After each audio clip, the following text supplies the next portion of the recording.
What does unconditional surrender look like? We bring in now Georgia Congressman Rich McCormick. He joins me now. He's also part of the U.S. House Armed Services and Foreign Affairs Committee. Great to have you here, Congressman. What does unconditional surrender look like?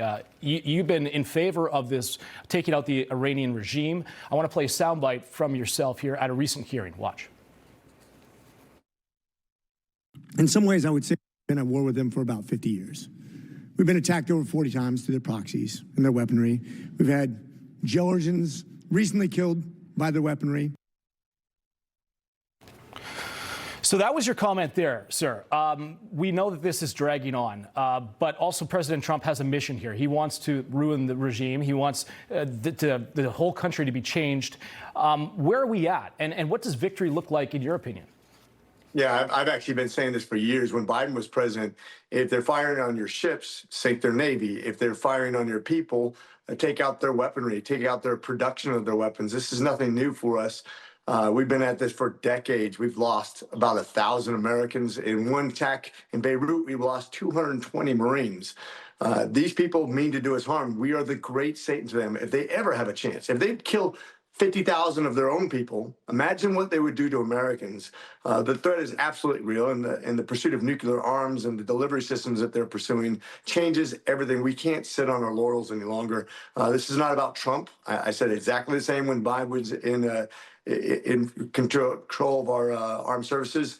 We need to act now, and I think unconditional means exactly what I'm saying. We have access to your facilities. We have access to your nuclear programs that you can no longer deny us when we want to see whatever we want to see.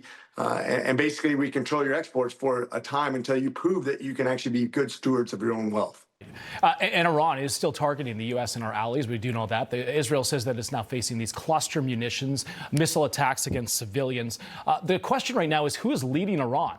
You've got this Iranian supreme leader that no one has seen. And, quote, he is in low condition to function after he was injured in an attack here by the U.S. and Israel. Hasn't made a public appearance. Is Iran operating right now rudderless? Well, it depends on what you consider control. I mean, they're an autocratic theocracy, which means they have a religious leader, but he's not really calling the details. The strikes are through their military organization. They know their mission is to create pandemonium and terror. That's what they've been really good at for a very long time. The good news is they can't export their terror right now. They've been doing billions of dollars to the Hezbollah, the Houthis, Hamas. That's not going on right now. We've isolated Cuba. We've isolated other enemies that rely on Iranian oil. Yeah. That's a good thing. When they're not producing more weapons, most of all, that's really important because those weapons they were outproducing us about 100 to 7 or 100 to 10. So, right. And at much cheaper rates. That couldn't continue any longer since they're exporting those. Let me ask you about the Strait of Hormuz. We know that right now is a concern. Iran holding it hostage. We also want to get some of the ships through. We're seeing that ripple effect here with our oil prices here in America. What is the best play here, in your opinion, for the U.S. To get that thing back open? I think we play to our strength. In other words, we escort our ships.